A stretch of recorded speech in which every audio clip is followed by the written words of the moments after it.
Bismillahir Rahmanir Rahim. Alhamdulillahi Rabbil Alameen. As-salatu was-salamu ala ashrafil anbiya'i wal mursaleen. Nabiyyina Muhammad wa ala alihi wa ashabihi ajma'in. Amma ba'd.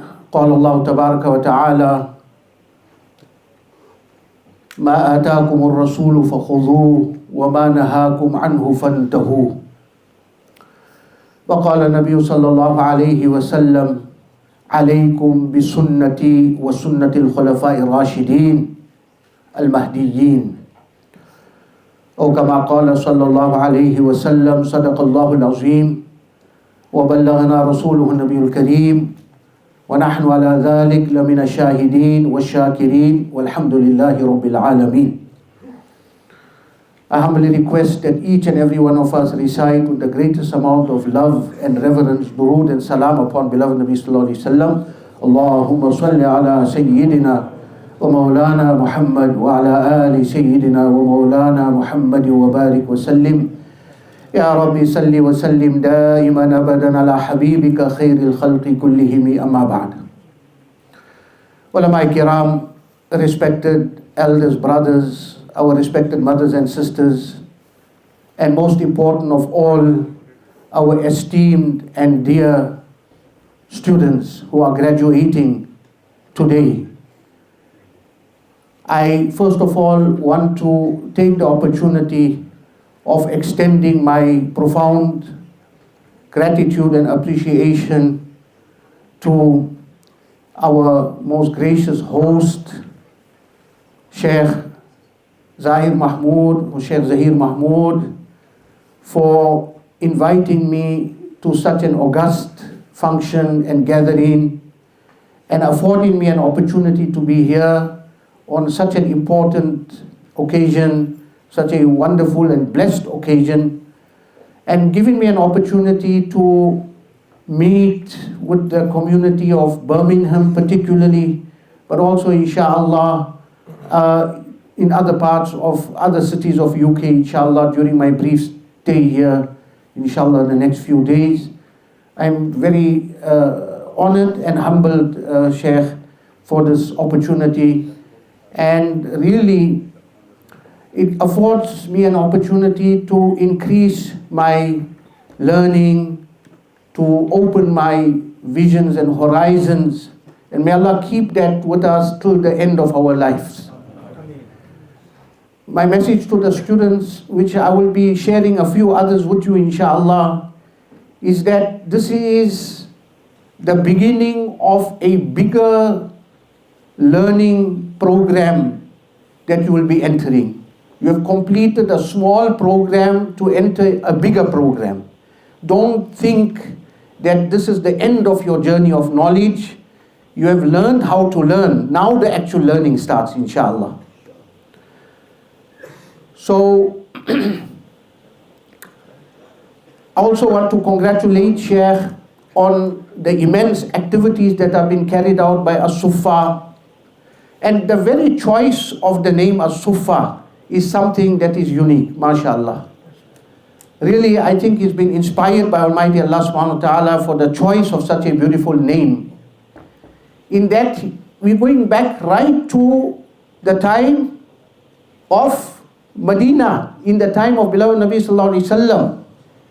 And the first Darul Uloom and the first madrasa and the first institution of learning, As-Suffa, which people try to locate in Masjid al-Nabawi Shareef, and rightly so, but often people get confused and they think that raised platform that you see behind the Roza Mubarak is As-Suffa, and people actually sometimes in the past, now it's blocked off, but they used to try to jostle and fight to get a space there, thinking that is As-Suffa. That's actually not As-Suffa at all. The Suffa is within the boundaries of the original masjid of beloved Nabi Sallallahu Alaihi Wasallam. And obviously when there were extensions, so the Suffa moved to different spots. But we now connecting to that legacy of the Sunnah and the legacy of beloved Nabi Sallallahu Alaihi Wasallam by calling this institution As-Suffa, you are linked to that, inshallah, and keep that always in mind, that who are we? We are the graduates of As-Suffa, and the Suffa started not in 2004, but it started off 1445 and more years ago. That is where the origins of As-Suffa are. So alhamdulillah, the name is very beautiful, and if you just reflect on that as the students of As-Suffa, it will help you to connect to your actual past and where you should be, inshallah ta'ala. And also it's an occasion of great happiness for us to be here when a Shaykh his son inshallah is completing Hifz today. So it's a double happiness for him in that not only just his spiritual offspring, but even his own son will be completing Hifz today, mashallah. So it's a very special occasion, and I'm most pleased to be present here with him on this happy occasion. I also want to congratulate the students who are completing today. It was a long journey. It took a lot of effort. It took a lot of hard work. It took a lot of sacrifice. But alhamdulillah, Almighty has brought the day for you when you are now going to be crowned. In a sense, the turban will be placed on your head, but with that comes the big responsibility as well. And to the parents of these students, congratulations and Mubarak to all of you, that you supported and you encouraged and you behind all of this, your du'as and all of that, and inshallah you will see the result of this in the hereafter more than in this world. To the community that supported this, may Allah bless you and reward you, and may you have a full share in all of this good work. And let us always appreciate these students who are graduating as ulama, because they are carrying a huge responsibility on behalf of the community. Like our Shaykh mentioned beautifully, that a student never, and Shaykh Maulana Sulaiman in fact mentioned that you are not a free person. You don't belong to yourself. You belong to the ummah. So remember that and be a servant leader of the ummah. That is what is required, and that is what is needed very much in this time. We need not just leaders for the sake of accumulating followers and enhancing their name, fame and status, but you need such leaders who are in fact servants. And this is actually the essence of the sunnah of Nabi Kareem sallallahu alayhi wa sallam, as you would have read so many narrations in the very same Bukhari Shareef that we are completing today. Before I actually formally commence with a little discourse on the last hadith, and before that, there are two other aspects I would like to touch on. And that is, I'd like to speak a little bit about the biography of Imam Bukhari, rahmatullah alayhi, and the significant lessons to be gained out of the biography of Imam Bukhari, rahmatullah alayhi. Because often it happens that in these kind of jalsas, the discussion could become very technical, and it just sort of flies over the head of the majority of the audience, and then they switch off and they go almost with nothing. But I'd like you to have a lot of take-homes from here. So I'm going to try and pitch my advices on a more practical level. And even as far as the last hadith is concerned, I'd like to touch on some aspects and practical aspects that each and every one of us, even the most ordinary Muslim, can take back with them, inshallah ta'ala. Because I'm sure all the technical aspects of this last narration have already been discussed in the classroom. So there's really no need to repeat all of that. So I'm going to take, inshallah, that angle. I'd like to speak a little bit about the life of Imam Bukhari and the great lessons to be taken out of his life. A little bit about the Bukhari Shareef itself, so that our community can understand and appreciate. They're not just seeing one thick, voluminous book in front of them, and that's about it that they know about the Bukhari. But there are very important things that we as the Ummah need to know about Bukhari Shareef. And before I do that, inshallah, I would also take this opportunity of giving you, inshallah, ijaza in the Hadith al-Musalsal bil-Awwaliyah. Hadith Musalsal bil-Awwaliyah is a narration. It's actually a practice of a scholar or a teacher, that the first narration that he teaches to his student, and the student takes this narration and then he conveys it to his students in turn as the first narration, and so it carries on an unbroken chain. It goes from generation to generation. So this is called Hadith Musalsal bil Awwaliyah. Some people say it goes back to beloved Nabi Sallallahu Alaihi Wasallam, but that is not factually true. This Hadith Musalsal bil Awwaliyah stops at Sufyan bin Uyayna rahmatullah alayhi, but nevertheless it is very blessed and it is full of barakah and blessings. So I want to share this with you as a gift, inshallah ta'ala, that you take this from me. This is the first narration you will be hearing. Right? So I'm going to share this narration on the basis of Musalsal bil Awwaliyat. And I in turn received this narration from several ulama and scholars. My very ustad and teacher, Hazrat Mufti Mahmud Hassan Gangohi rahmatullah alayhi, the first narration I heard from him was this very Hadith Musalsal bil Awwaliyat, which I will share with you. And I also attended the Musalsalat Durus of Sheikh al-Hadith, Maulana Muhammad Yunus Jaunpuri rahmatullah alayhi, as well as Maulana Abdul Jabbar Azami rahmatullah alayhi. These were all three very great scholars of Hadith and outstanding students and khulafa of Shaykh al-Hadith, Maulana Muhammad Zakaria Kandelwi rahmatullah alayhi. I also got this chain from none other than Shaykh al-Islam, Hazrat Maulana Mufti Taqi Usmani, Hafizahullah Ta'ala, which he did for me personally one-on-one. And he mentioned from where he in turn received this. He received this from three great muhaddis and scholars of his time.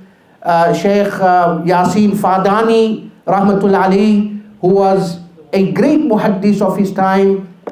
He was of Indonesian origin, but he lived in Makkah Mukarramah and passed away there.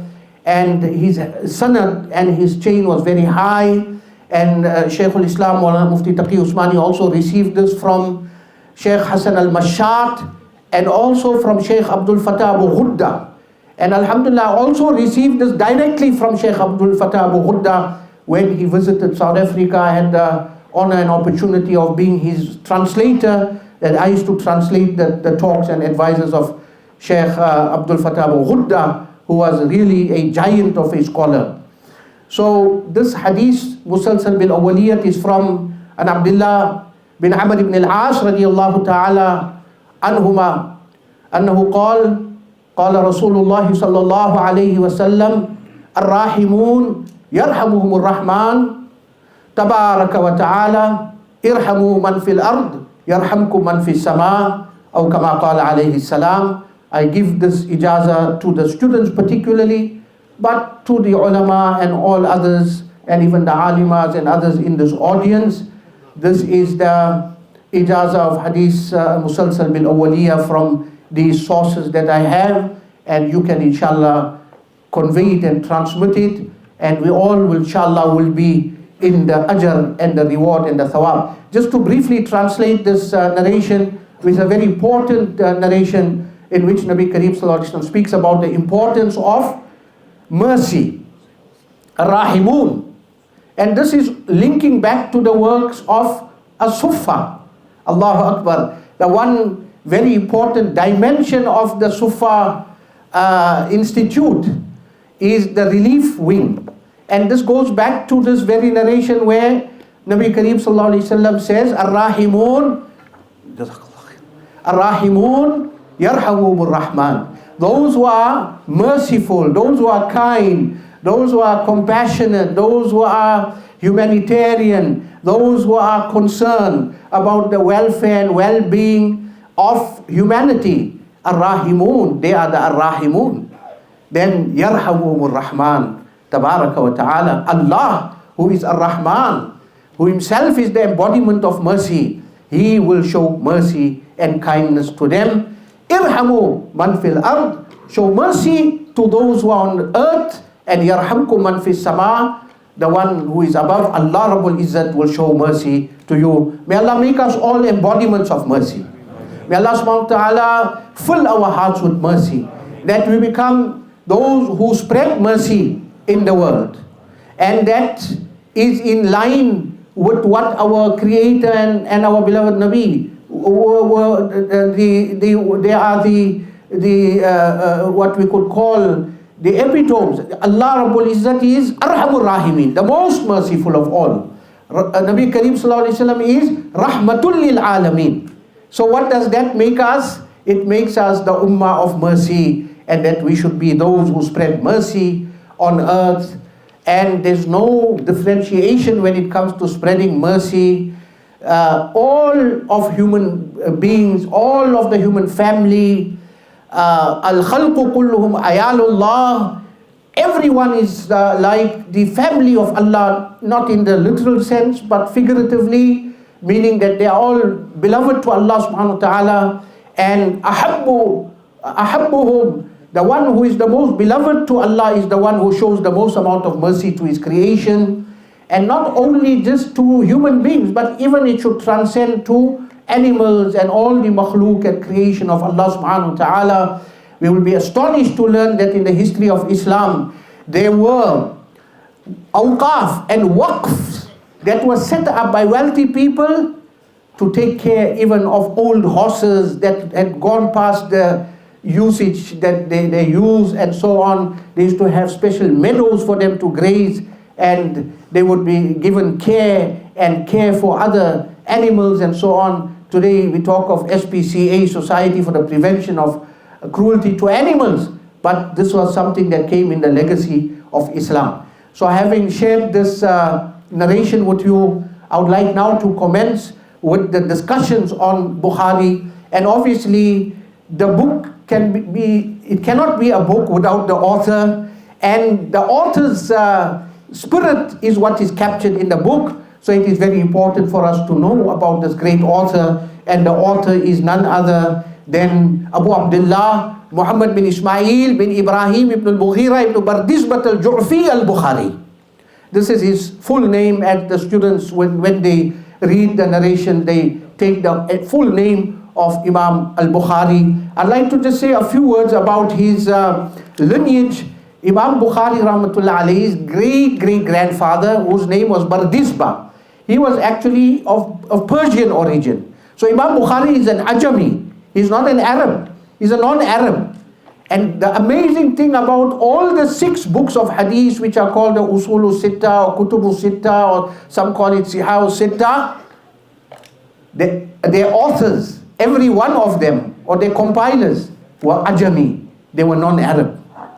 Imam Bukhari was a non-Arab.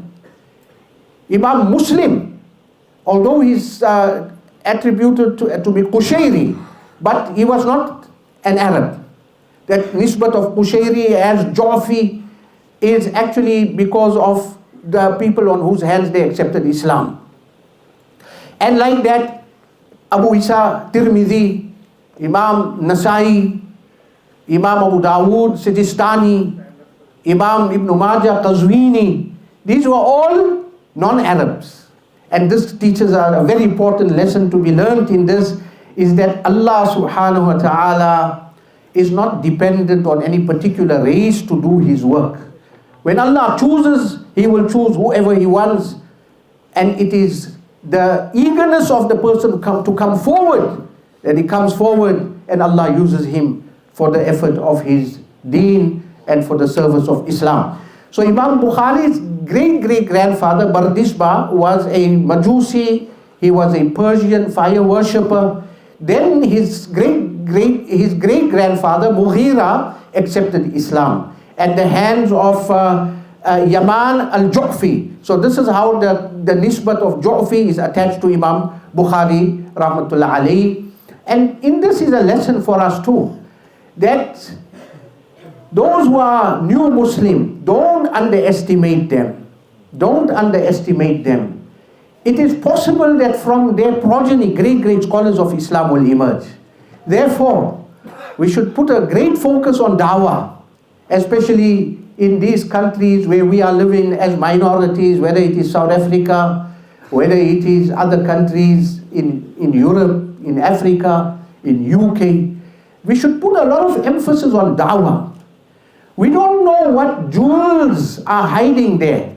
And there's a little bit of dust that has accumulated on them. We just need the removal of a little bit of that dust and grime, and they will become shining diamonds and pearls and jewels. And the ones who will make that effort, they will also be included with them in the reward that will flow, inshallah. So let us all make an intention whilst we are sitting here today, that we are going to somehow, in whichever way possible, intensify our effort of dawah and spreading Islam and the message of Islam to the communities around us. Insha'Allah, insha'Allah, insha'Allah. May Allah accept us. I'm not hearing aloud, insha'Allah. MashaAllah, MashaAllah. If only this much I achieved by my coming here to this gathering today, I think I've achieved everything, insha'Allah. So this is very important, that Mughira accepted Islam. Thereafter, Imam Bukhari's father, now his name was Ismail, he now had opportunity, because his grandfather became Muslim, so now he had opportunity to study. And Imam Bukhari's father, Ismail, was a great alim. Many people don't know that his father was a great alim. And it has been said about his father, Kana Abu al-Bukhari min al-ulama al-wari'in. He was amongst the pious ulama and the righteous ulama. So a lesson to be learned from this also, that when the elders are pious, the piety runs in the genes, and it runs in the blood, and it runs in the veins. Kana abuhuma saliha. Quran says that their parents were pious. The Mufassirin and commentators say that this refers to 7 generations of parents. So the benefit of that will be seen when the parents are pious. Allah will show the effect on the children and the offspring. He said about one great personality and scholar, that he used to wake up at early in the morning, the early part of the night, or the early part of the morning at the tahajjud time, and he used to read tahajjud salah, and he used to make dua and zikrullah. And his little son used to be sleeping right next to his musalla. And he used to whisper and he used to say, that child was fast asleep, he didn't know what was happening. I used to say, this is all for you, my son. This is for you. So that you will benefit and you will eat the fruit and you will reap the benefits of this good deeds of mine.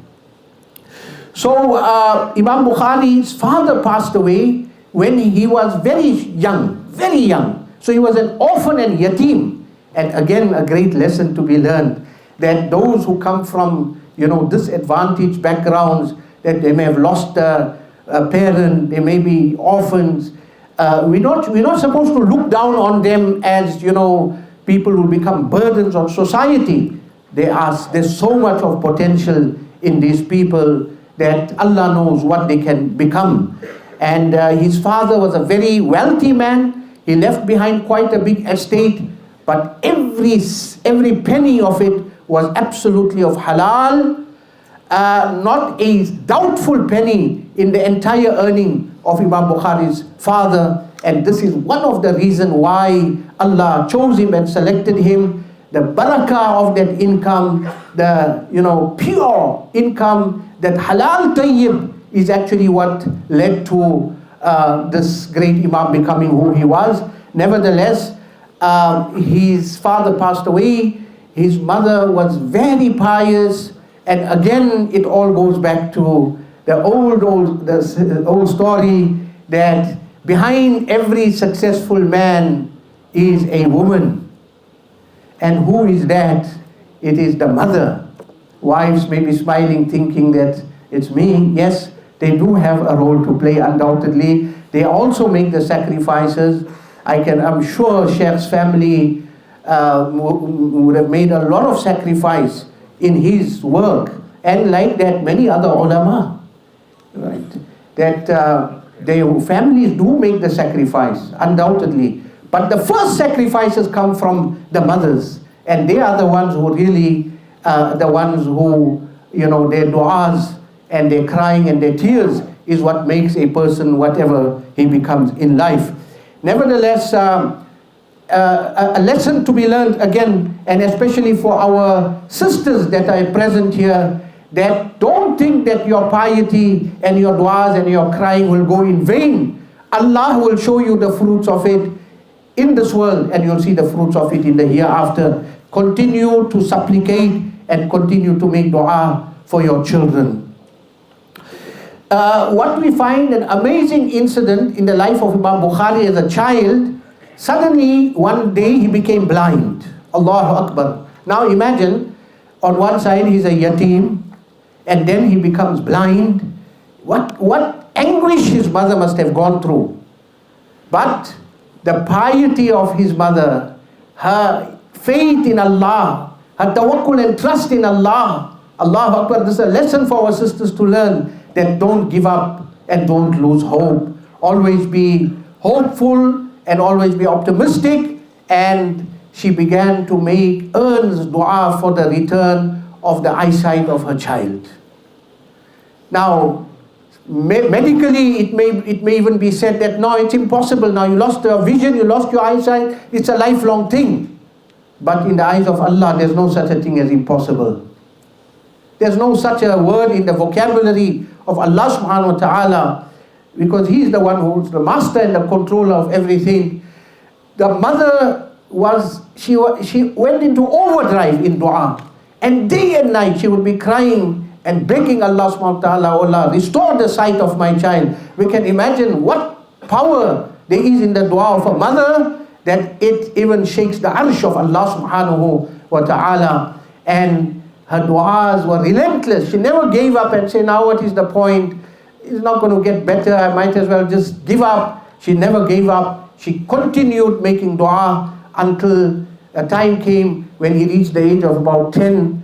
One night she saw a dream, and in the dream she saw Sayyidina Ibrahim, Khalilullah, and he said to her, "Your dua has been accepted by Allah. In the morning you will see your son's eyesight has been restored." And lo and behold, the next morning, Allah restored the eyesight of a child who had become blind without any external intervention and any operations and what have you. Allah restored his eyesight, and Imam Bukhari rahmatullahi alayhi regained his vision. And we see that after that, he also became very determined. He was very focused.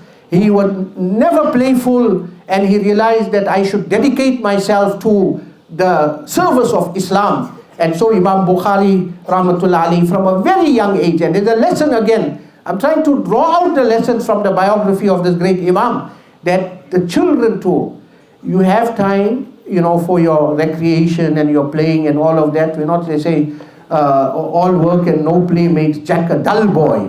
You don't want to be dull. You need to be physically strong and healthy and all of that. But don't become so,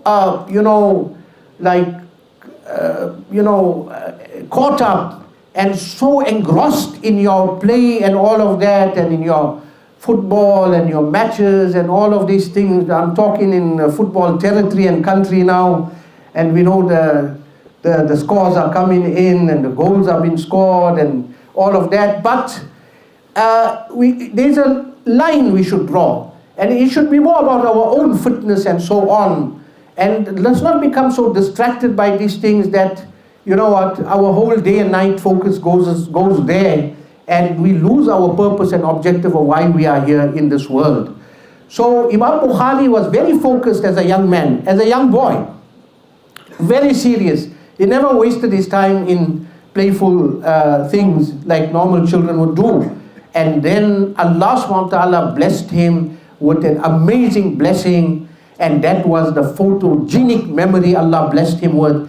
amazing memory. He would hear something once and it would be embedded in his memory that, he was tested and tried on many, many occasions regarding his memory. Imam Bukhari started attending the classes of Hadith when he was just a young man, a young boy of about 11. He started attending the class of Hadith. And he would sit there and he would do nothing. The others were taking their pens and paper and writing and writing and writing. And he would sit and just silently listen to the lesson. So one day his classmates, they provoked him. And they said to him that, you're wasting your time here. You just sit here the whole day in the class. You're not taking no notes. You're not writing anything down. How are you going to remember what the ustad or the teacher has mentioned in the lesson? And for a while Imam Bukhari kept silent. But when they went over the limit, then he said, listen here, bring all your books now. Bring all the books that you have in front of you. And he started reciting to them from memory 15,000 ahadith in one sitting. Allahu Akbar. And they started correcting all the mistakes they made in their writing from that what Imam Bukhari recited by memory. And like that, his memory became well known and it became, acknowledged by all the ulama and scholars and even his teachers that this is somebody incredible. Allah has blessed him with this memory. One occasion they tested him out. 10 people read 10 ahadith, but they read them in the wrong wording, the wrong narrators, the wrong wording. And they wanted to test if, he's really what he's supposed to be as people are saying. And Imam Bukhari, every hadith that was read to him, he said, La adri, I don't know this hadith. And the audience that were there, they said, oh, this man is supposed to be so learned. And he's saying, La adri, 100 hadiths. He said, La adri, I don't know. So what's this big talk about, being so educated or learned in the science of hadith? But those that knew, they knew that he knows what he's saying. And then when they completed, Imam Bukhari said to them, look now, what you've said, what you recited is what I don't know, because I don't think there is any such narration. But now let me give you the correct narration. First, he read the wrong narration that they read. And then he said, this is the error, and he pointed it out and he corrected it. That's when the people realized that Allah had blessed him with an immense blessing. And like that we find that Imam Bukhari rahmatullah alayhi, that he's serious about his studies now. This was when he had just, in his very young years of 11, 12, 13. At the age of 16, he goes for Hajj with his mom and his brother. And after the Hajj is over, they return to their home. And he stays behind in Makkah. And he spent time there. Then he went to Madinatul Munawwara at the age of 18. And there Imam Bukhari, not only was he studying under great scholars, but he also wrote 2 books at the age of 18. Allahu Akbar. How many 18-year-olds today can even write a one-pager about anything? And it's something that we should really feel ashamed as a Muslim community, that we're not producing scholarship, we're not producing writers, we're not producing people of academic ability. It's something that we should be lamenting, and we should be trying to raise the bar. And once again, I commend the Suffa Institute for all their efforts in education and empowering children from across the globe in different countries. And Mubarak to you, Sheikh, on the opening of the school in South Africa. And inshallah, we will be there supporting you and backing you up, inshallah. You are coming to help us. May Allah bless you and help you. And in actual fact, what you took, you're coming to give back. Right or wrong? Inshallah, Shaykh was, mashallah, graduate of South Africa, the first Darul Uloom Newcastle, and he spoke about our beloved Ustad, Hazrat Maulana Qasim Seema Rahmatullah Ali, very great alim, really, I think perhaps the leading alim of South Africa, amazing personality. Towards the end of Hazrat's life, I took a whole delegation of ulama from our organization, Darul Ihsan, a week before he passed away, and I took ijazah of hadith from him. Alhamdulillah, he gave me the ijazah of hadith, and we read to him some narrations of Bukhari Shareef, and mashallah, he was really an amazing person. There isn't time to go into the discussion about the ustad and teacher of our honorable Shaykh. He's the one who established the first Darul Uloom, and with great effort and sacrifice. And Allah spared his life in World War II when the SS Tilawa, he was returning home on that ship, and it was torpedoed. Right? It was torpedoed, and many drowned, and a few survived. And amongst the few people who survived was Maulana Qasim Sema, rahmatullahi alayh. Interestingly, the SS Tilawa was located off the shore of Africa about a few years ago, and they retrieved silver bullion in that SS Tilawa, today worth billions of rands, and it was repatriated to the Treasury of South Africa very recently, about maybe a few weeks ago, a few months ago, Sheikh. So this was Maulana Qasim Sema, rahmatullah alayhi, when he was floating in the ocean between life and death. He made a solid and firm intention at that time: oh Allah, if you spare my life, I will establish the first Darul Uloom in South Africa. And Allah spared his life. He was rescued, and then he went back to India, and he spent a time again there, a year or so, and he returned to South Africa when the war ended, and he fulfilled the vow that he made, and he established the first Darul Uloom. And alhamdulillah, our honorable Shaykh is a graduate of that Darul Uloom, and what he has taken, he's coming to give back, insha'Allah. Taqabbalallah. So going to the life of Imam Bukhari, at the age of 18, he had already written 2 books. The Tarikhul Kabir, he wrote in the moonlight.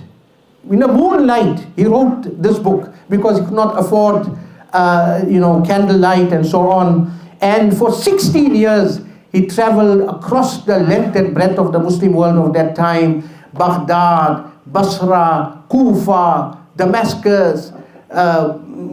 He went to Qahira. He went to Makkah, Medina several times. He went to Yemen. He went to Iraq. He went to Syria. He went to Palestine. He went to many other cities of the world, and he met whoever had some narrations of hadith. He would go. He traveled for 16 years, collecting and collecting and collecting the treasures of the hadith from the narrators. And thereafter, after 16 years of great efforts, and this is a lesson for the students, that knowledge doesn't come for free. It comes with a lot of sacrifice. It has been said, La yustata al-ilm birahatil jism. Knowledge is not acquired by bodily comforts and just looking for comforts and not sacrificing. It takes a lot of sacrifice. Imam Bukhari rahmatullah alayhi, there were occasions when he did not have food to eat, and he survived on leaves of the trees. Allahu Akbar. There were times when he would survive on 2 or 3 almonds, badam, for a day. And for 40 years of his life, he never had gravy, salan. This was the sacrifices this great Imam made. And the lesson again to take from there is that deen will not flourish without effort and sacrifice. And Imam Bukhari was known to be a person who was very pious by himself. He never indulged in backbiting or speaking ill of anyone. He was very steadfast in ibadah and tilawa and so on. And towards the end of his life, he became the victim of enemies who tormented him. And this is also the legacy of the ulama, very sadly, that there will be those who are envious and jealous of their progress, and they will try to stifle their work. And that is what Imam Bukhari went through. And he was exiled from his own town, and eventually he had to leave, and he passed away on the 1st of Shawwal in the year 256, that is day of Eid al-Fitr, the day of Eid al-Fitr, at the age of 62 years of age, he passed away, and he passed away in a place called Khardang, which is a bit of a distance from his birthplace, and he was buried there, and his grave is there till this day. When he had passed away, a person saw a dream, and in that dream he saw beloved Nabi Sallallahu Alaihi Wasallam with a huge group of Sahaba who were waiting, and he asked him, "Oh Allah's Nabi, why are you waiting here?" He says, "We are waiting to receive Muhammad bin Ismail al-Bukhari." Allahu Akbar. What a fitting end to the life of a man who spent his whole life in the service of Islam and in the service of Hadith.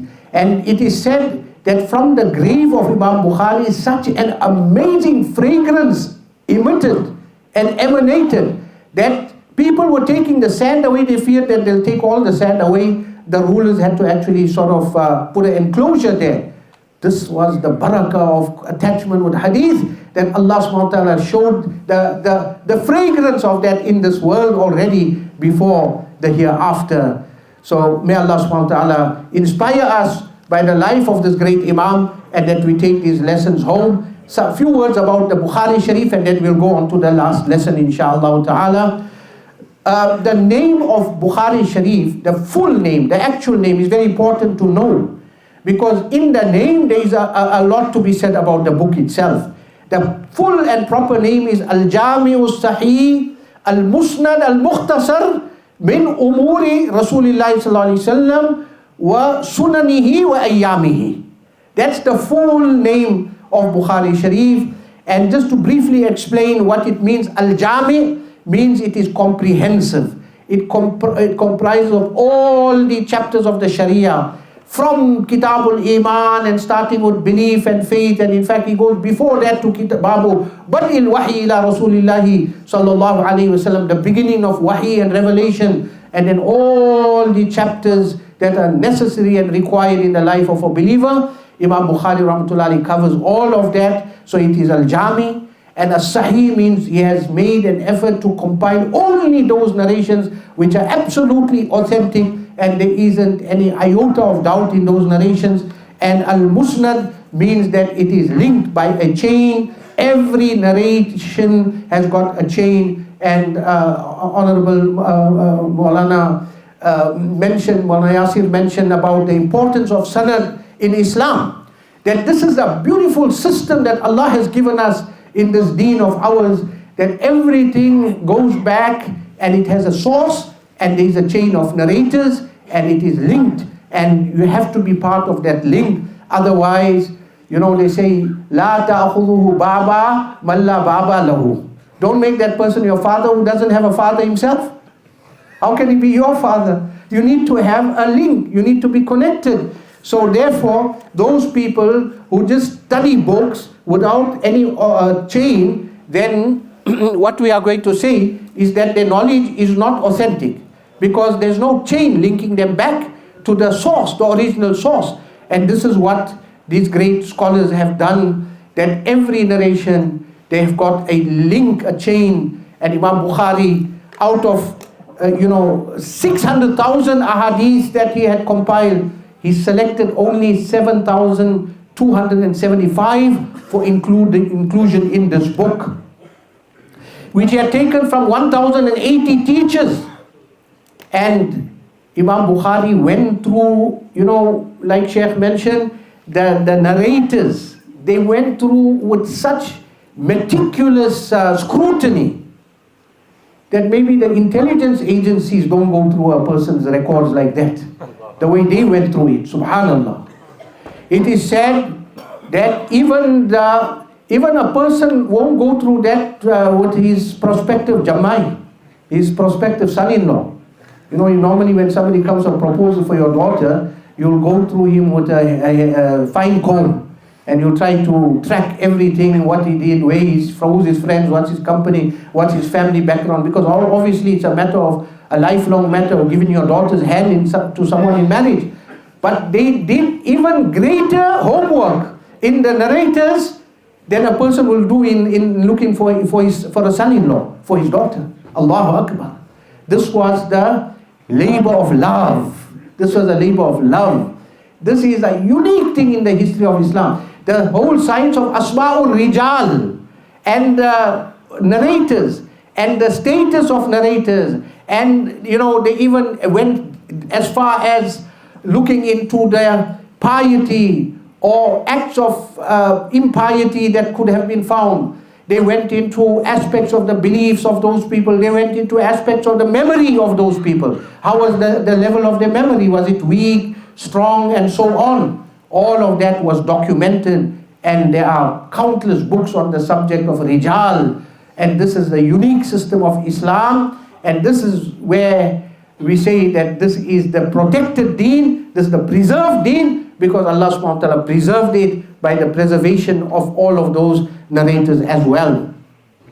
Imam Bukhari rahmatullah alayhi, when he compiled the Bukhari, there were two reasons why he did so. One is his Ustad Ishaq bin Rahway rahmatullah alayhi, great scholar, he expressed a wish that if there was a nice, short, authentic compilation of hadith for the ummah, it would be a good thing. Imam Bukhari registered this in his mind, and in order to fulfill the wish of his ustad, he compiled it. Another reason is given is that on one occasion he saw a dream that he was swatting flies from the body of Nabi Kareem sallallahu alaihi wasallam and chasing the flies away, and all the flies disappeared. And the interpretation was given that all fabricated narrations would be removed, and only the authentic would remain, and everything else would be removed. And so this was the motivation for writing or compiling the Bukhari Shareef. It took 16 years of effort, and for every narration, Imam Bukhari rahmatullah alayhi would take a ghusl, he would read 2 rakat salah, he would make istikhara before he included it in the kitab. Can you imagine how many rakats he must have read? If there are 7,275 narrations, in excess of 14,500 rakats and more he would have read just in order to compile this book. That is why this book is a miracle of the ummah till today, and it is called Asahul Kutub Ba'da Kitabillah. The most authentic book on earth after the book of Allah subhanahu wa ta'ala is this Al-Jami'u Sahih of Imam Bukhari. And when it came to the tarajim are the headings in the kitab. The tarajim, Imam Bukhari says, I sat between the mimbar of Nabi Kareem sallallahu alaihi wasallam and his house in Riyadul Jannah, and I wrote the tarajim in such a Mubarak place. Allahu Akbar. And this is why the tarajim of Bukhari are also very unique. It is said, Fiqhul Bukhari fi tarajimihi. The understanding of Bukhari is in the tarajim and the headings of Imam Bukhari, because he gives some very unique headings.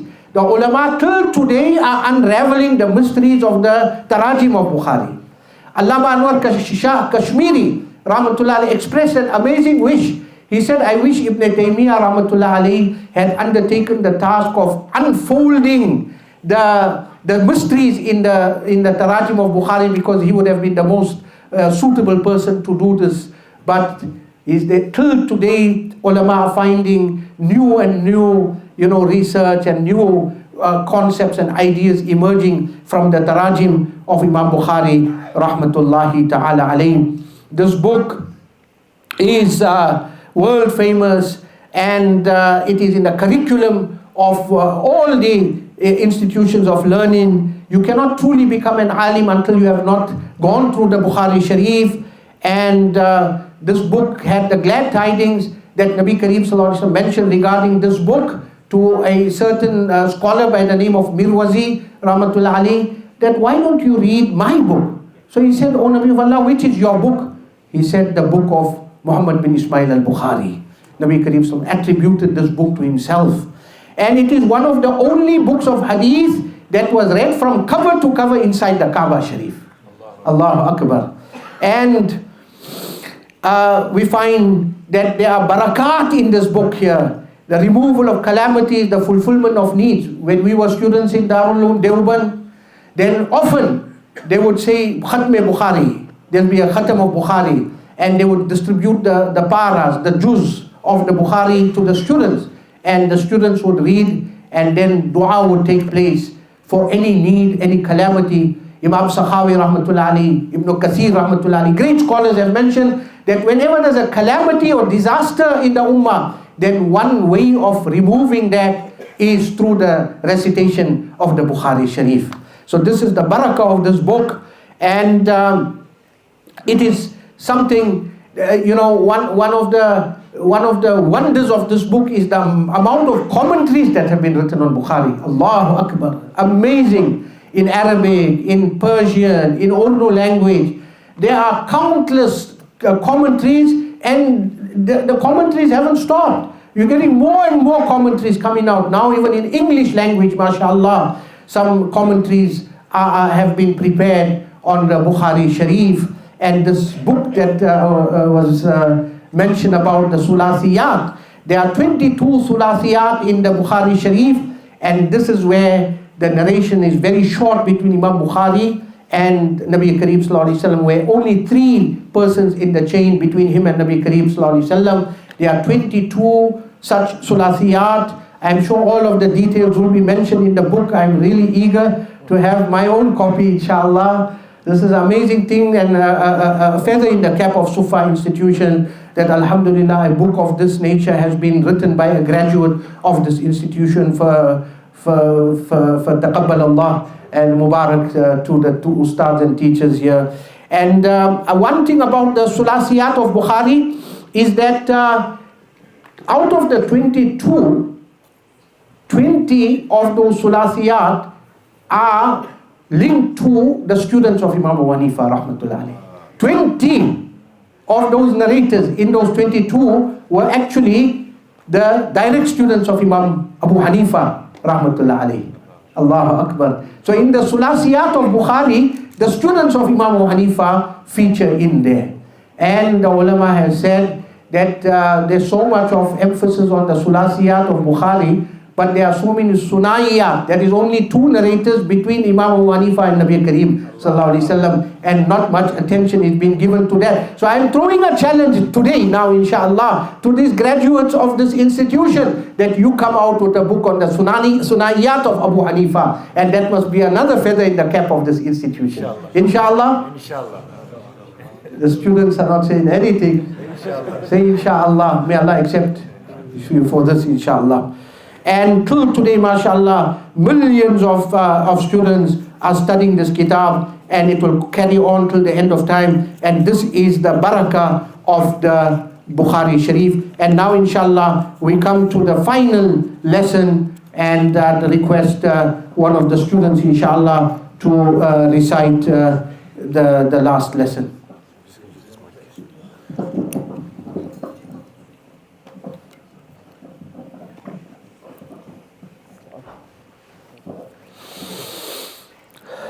الرحمن الرحيم. وبالسند المتصل منا إلى الإمام الهمام الحافظ الحجة أمير المؤمنين في الحديث أبي عبد الله محمد بن إسماعيل بن إبراهيم بن المغيرة بن بردزبة رحمه الله تعالى البخاري الجؤفي رحمه الله تعالى ومتعنا الله بعلومه وقيوده آمين. باب قول الله تعالى ونضع الموازين القسط ليوم القيامة وأن أعمال بني آدم وقولهم يوزن. وقال مجاهد القصاص العدل بالرومية ويقال القسط مصدر المقسط وهو العادل وأما القاسط فهو الجائر. وبه قال حدثنا أحمد بن أشكاب قال حدثنا محمد بن فضيل الأمارة بن القعقاع عن أبي زرعة عن أبي هريرة رضي الله تعالى عنه وعنهم أجمعين قال النبي صلى الله عليه وسلم كلمتان حبيبتان إلى الرحمن خفيفتان على اللسان ثقيلتان في الميزان سبحان الله وبحمده سبحان الله العظيم.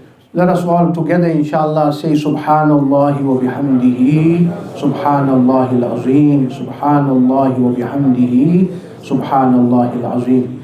MashaAllah, taqabbalallah.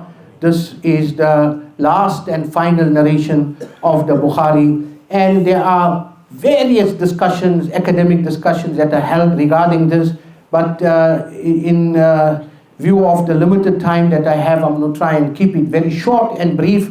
And as I said, I'm not going to go too deep into technical aspects of it, but I want to draw some practical aspects that will be, inshallah, useful to the entire audience that are present here, all the brothers, sisters, and even the children, inshallah ta'ala.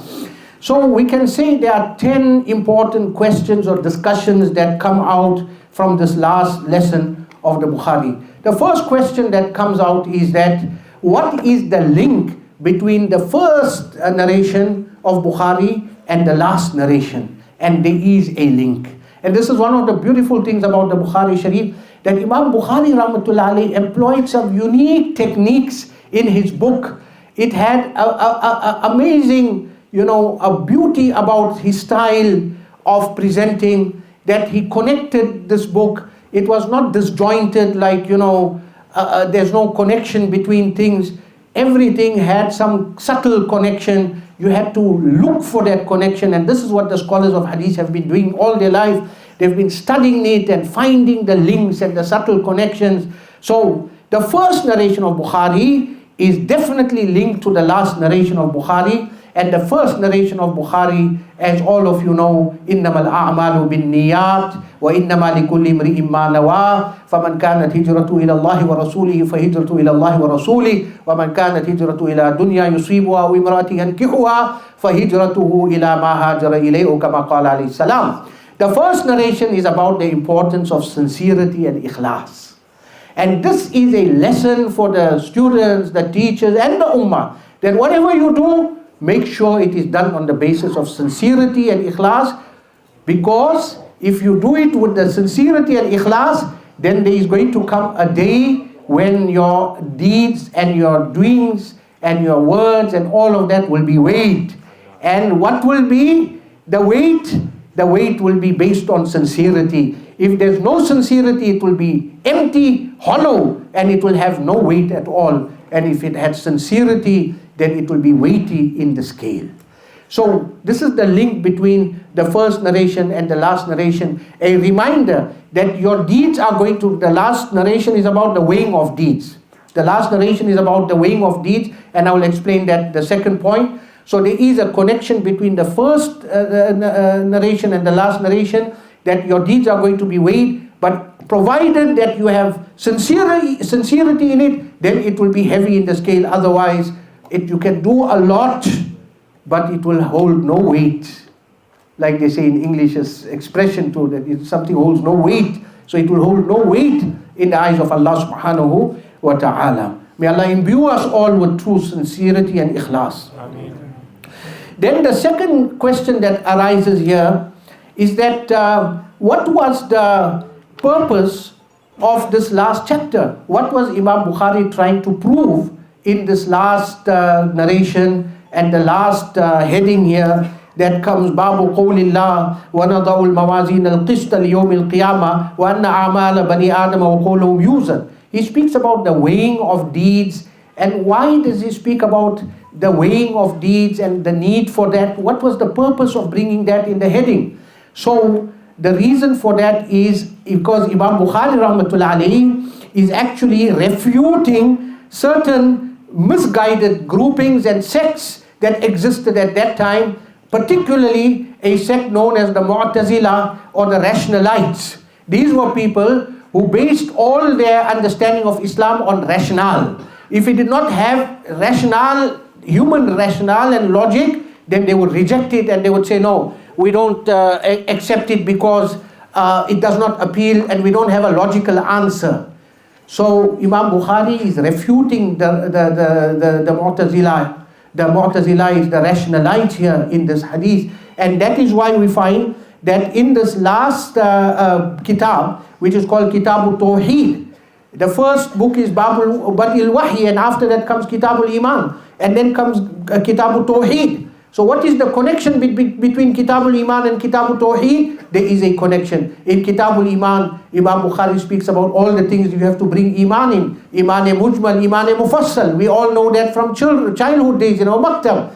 And then there are certain things that you have to be very careful not to contaminate your Iman by wrong beliefs and wrong thoughts and wrong ideologies. And that is why at the end he brings Kitab al-Tawheed to show that The iman has to be pure if it is to be acceptable by Allah subhanahu wa ta'ala. If you have interpolated your iman with incorrect beliefs, then your iman is in jeopardy. And so that is why he brings Kitab al-Tawheed at the end, and it's called Babu Raddi al-Jahmiya wa ghayrihim, refutation of the Jahmiya and all other deviant sects of that time, the Jahmiya, the Qadariya, and the Jabariya, and the Mu'tazila, and the Rafidiyya, and the Kharijiyya, all of these deviant sects. Imam Bukhari rahmatullah alayhi responds to all the misinformation and the incorrect ideologies in this last chapter of the book. And with the Mu'tazilites, they said that how can deeds be weighed? Because a deed is something that is intangible. You can't see it, you can't feel it, you can't hold it, you can't touch it. It's invisible. You do it and it just disappears in the atmosphere. How do you weigh something like that? How do you measure something like that? So this was their rational argument. And they said, no, we don't accept the weighing of deeds because of this. It's like Ustad says to the student, bring your 2 rakats you read, or your 4 rakats of Asr Salah, bring it and show it to me. You know, show me where's the 4 rakats. He'd say, Ustad, I read the rakats, but I can't present it, I can't show it to you. So they said that if something can't be shown or presented, then how can it be weighed? So Imam Bukhari rahmatullahi responds to that.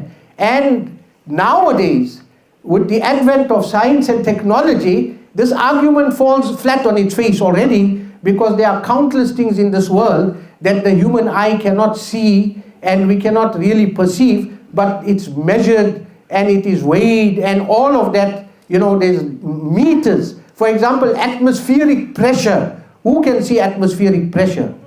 Nobody can see it, but there are instruments that have been made to measure things like that. Electricity, which is invisible to the eye.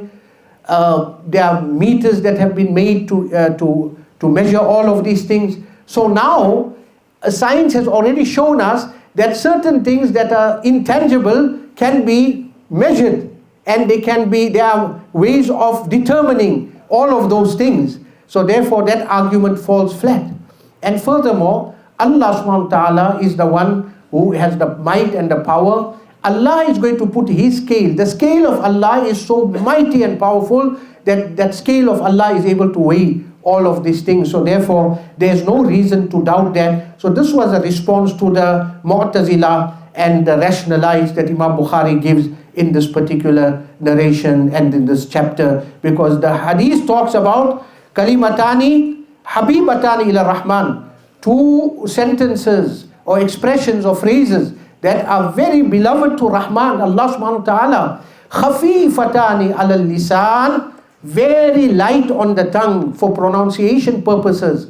And thaqilatani fil mizan, very heavy in the scale of deeds on Yawmul Qiyamah. So these are words. You said the words, they disappeared in the air. How do you measure? So Allah subhanahu wa ta'ala is going to measure these things, because Allah's scales are able to measure all of these words that are spoken. And so he refutes that. And then comes another discussion. Question 3 is, what will be weighed on Yawmul Qiyamah? What is the thing that will be weighed on Yawmul Qiyamah?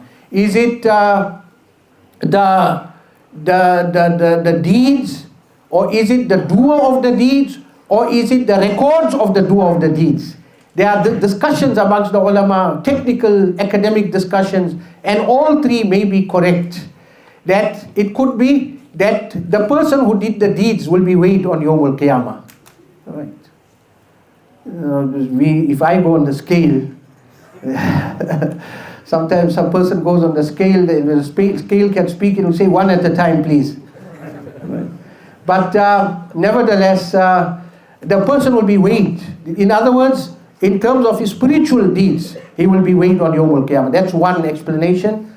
And another explanation is that the records will be weighed. And this is based on one narration of the famous Hadith al-Bitaqa, the hadith of the little piece of paper that will be placed on the scale of a very sinful person on Yawmul Qiyamah. And that will outweigh fatashati sijillat, There will be 99 registers of evil deeds, thick registers, and this one piece of paper will outweigh them, and those bad deeds will just fly away because of the weight of this one little piece of paper. And this is the shahada, ashhadu an la ilaha illallah wa ashhadu anna muhammadan abduhu wa rasuluhu, la ilaha illallah muhammadur rasulullah. Let us read together, inshallah. La ilaha illallah muhammadur rasulullah, ashhadu an la ilaha illallah wa ashhadu anna muhammadan abduhu wa rasuluh. Dear friend, with sincerity from the depth of the heart, if a person reads this, the ulama say that that little piece of paper will outweigh all the evil deeds of a person on Yawm al-Qiyamah.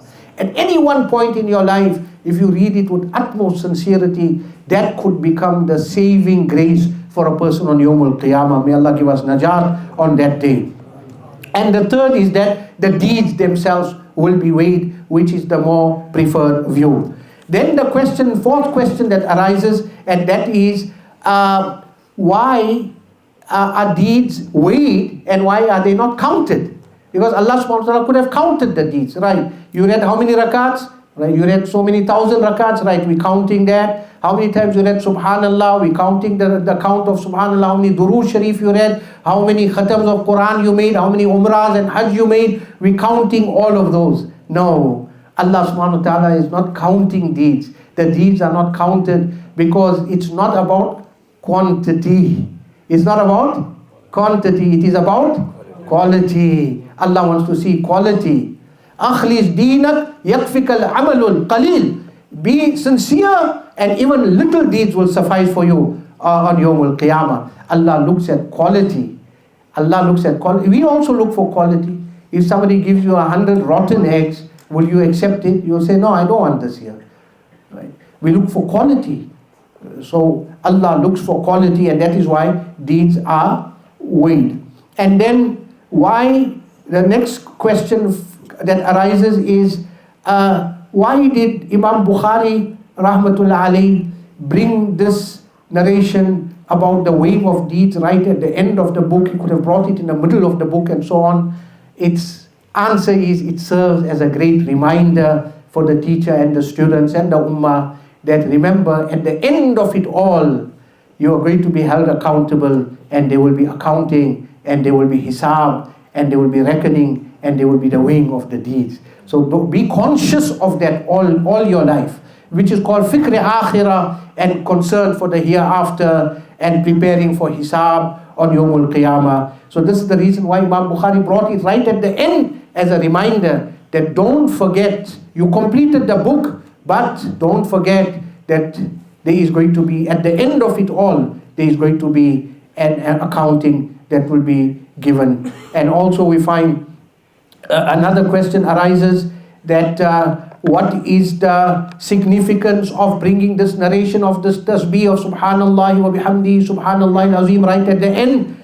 Then the ulama have given a beautiful explanation that it is a practice of Nabi Kareem sallallahu alaihi wasallam that at the end of every gathering he would end off with tasbih, subhanallah wa bihamdihi, subhanakallahumma wa bihamdik, nashhadu an la ilaha illa anta nastaghfiruka wa natubu ilayk, and so on. Surah An-Nasr, Allah subhanahu wa ta'ala says to him, fasabbih bihamdi rabbika wastaghfir innahu kana tawwaba. Last surah to be revealed in the Quran as a complete surah. If you open your Quran Shareef and you see the order of revelation, you'll see with Surah An-Nasr 114, the last surah.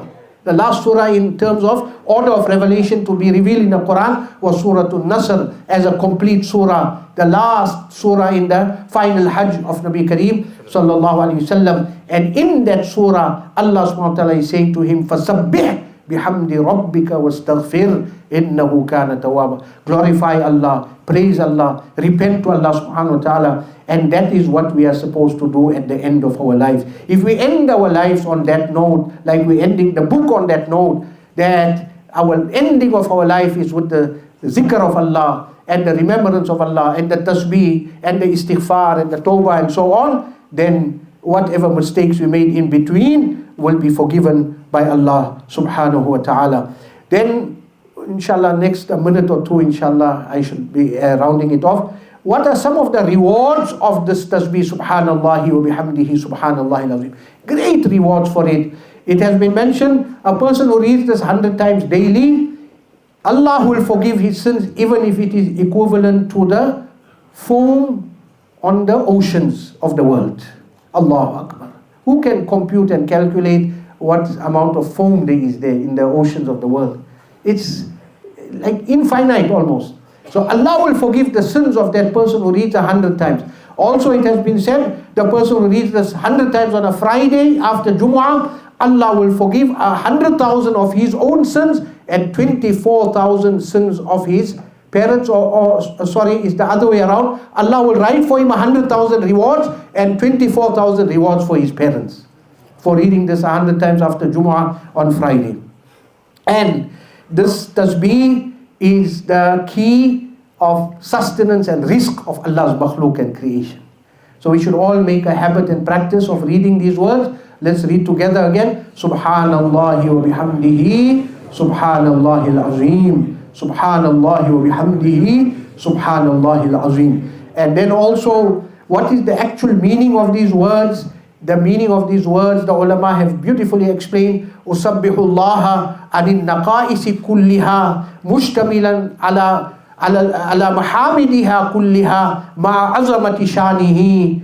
That I am declaring Allah subhanahu wa ta'ala to be pure and clean of any kind of fault or deficiency, and including in that the praises that belong to Allah subhanahu wa ta'ala and belong to Him alone, keeping in mind the greatness of His being. So this is what Subhanallah bihamdihi, Subhanallah al-Azim means, that we are declaring that Allah subhanahu wa ta'ala is pure of all faults and deficiencies, which means it's an acknowledgement of our own deficiencies. Because if Allah has no deficiencies, that means that we have deficiencies. So this is also a very important lesson for the students, that acknowledge your weaknesses, acknowledge your deficiencies.